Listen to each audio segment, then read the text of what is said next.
आज मेरे साथ अमर भाऊ की ताकत है, आज मेरे साथ डीपी सावन की, आज मेरे साथ अमिता भाभी की, मेरे साथ श्री जया की, मेरे साथ श्रीमान अशोकराव जी चौहान साहब की ताकत है।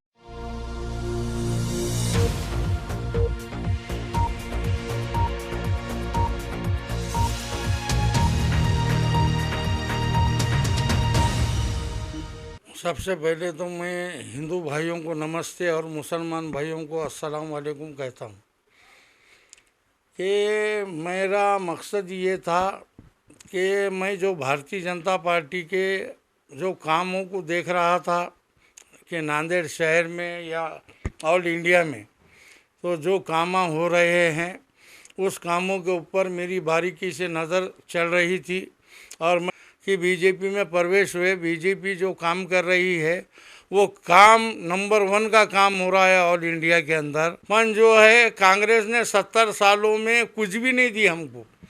कांग्रेस ने खाली ये बताई कि ये पार्टी जो है भारतीय जनता पार्टी ये मुसलमानों की दुश्मन है, हिंदू मुस्लिम करवाती है, सब चीज़ करवाती है बोल के हमको इस पार्टी से दूर रखा।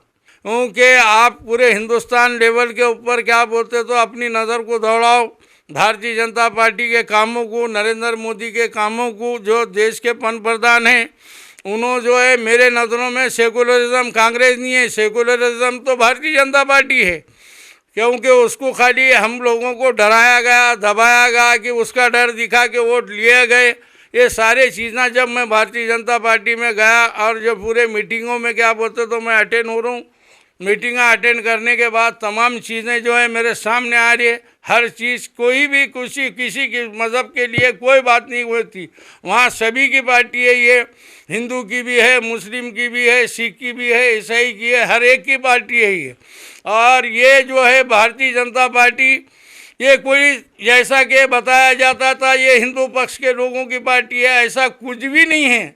ये पार्टी जो है सभी पक्षों की एक देश की पार्टी है। देश की पार्टी के अंदर हर कोई इंसान आके भारतीय जनता पार्टी के अंदर अपना हक मांगने का, काम करने का, उसका सिपाही बन के अपना हक मांगने का हर एक को राइट देती है। कि ये भारतीय जनता पार्टी का एक अदना सिपाही जो है उन्हें जो कर सकता है, यानी उसको इतनी बारीकी से सियासत बताई जाती, इतनी बारीकी से काम किए जाता। मैं ये बता रहा हूँ कि ये भारतीय जनता पार्टी को दुनिया की कोई ताकत जिसको गिरा नहीं सकती, दुनिया की कोई ताकत जिसके सामने टिक नहीं सकती। अब देख लो लाडली बहना के पैसे मुसलमानों को भी मिल रहे, हिंदू समाज को भी मिल रहे, ईसाई को भी मिल रहे, बुद्ध को भी मिल रहे, सबको मिल रहे। और मैं ये बताता हूँ लाडली बहना के अलावा 81 करोड़ 43 लाख लोगों को 5 साल से अनाज वाटप हो रहा। तो ये अनाज जो वाटप हो रहा ये कैसे हो रहा, ये गवर्नमेंट कर रही है। आज तक कांग्रेस गवर्नमेंट ने क्या दी मुसलमानों को? खाली क्या बोलते तो वोटों के बाद से वापरी, उसके अलावा कुछ भी नहीं करी। तो वो वजह से मैं इनके तमाम नीतियों को देखा, मैं इनके तमाम चीज़ों को देखा और मैंने श्रीमान अशोकराव जी चौहान एक गद्दावर नेता, ताकतवर नेता, ऐसा आदमी मेरे पीछे रहने के बाद, ऐसा आदमी मेरे सामने खड़ा हुआ है मेरे खांधे को खांधा लगाकर। इसलिए मैं सोच रहा था कि मैं अगर से पार्टी में जाऊं तो कैसा जाऊं, मेरा जिम्मेदार कौन होगा। खुदा कुदरत से अल्लाह ने अशोकराव जी चौहान साहब को भारतीय जनता पार्टी में लाया। आज मेरे साथ अमर भाऊ की ताकत है, आज मेरे साथ डीपी सावन की, आज मेरे साथ अमिता भाभी की, मेरे साथ श्री जया की, मेरे साथ श्रीमान अशोकराव जी चौहान साहब की ताकत है। ये ताकतों को लेकर मैं अपने लोगों को कामों को अंजाम दूंगा। जो बड़ी दरगाह का काम जो है, बड़ी दरगाह के काम को 30 लाख रुपए साहब ने ओपनिंग करे, दीपक सिंह रावत ने पालक मंत्री से बीजेपी के लिया और लेके बड़ी दरगाह का काम किया। साहब ने उसकी इब्तिदा की है। 7 करोड़ का मुस्लिम का रास्ता पास करे, ये अशोकराव जी चौहान साहब ने करे। आज नांदेड़ शहर में जितने भी ड्रेनेज लाइन है, ड्रेनेज लाइन जो भी नालियाँ, रोडा गीडा जो भी काम चालू हो रहा है, ये कोई नगर सेवक नहीं कर रहा। ये सारे काम श्रीमान अशोकराव जी चौहान ने जो फंड लाए उसके अंदर पूरे नांदेड़ शहर का जो डेवलप हो रहा, तो उसके अंदर मुस्लिमों का भी डेवलप हो रहा। खुतबे नगर हो रहा, मिलत नगर हो रहा, नाका हो रहा, घाड़ीपुरा हो रहा, करबला हो रहा, मंडई हो रहा, हर जगह का एरिया का काम हो रहा। आज देवघर रोड गई, 22 लोगों के दुकाना थे, जिसमें से 2 हिंदू मजहब के थे, 20 मुसलमानों के थे। कमिश्नर को बुला के बोले कि ये लोगों की रोजी नहीं जाना, और उसलिए उनको 12 दुकाना दीजिए, 9 दुकाना अभी ये महीना ख़त्म होने तक वो लोगों को मिल जाने वाले। अर्धापुर में 1 करोड़ रुपए दिए, अर्धापुर में 1 करोड़ रुपए दिए ईदगाह को।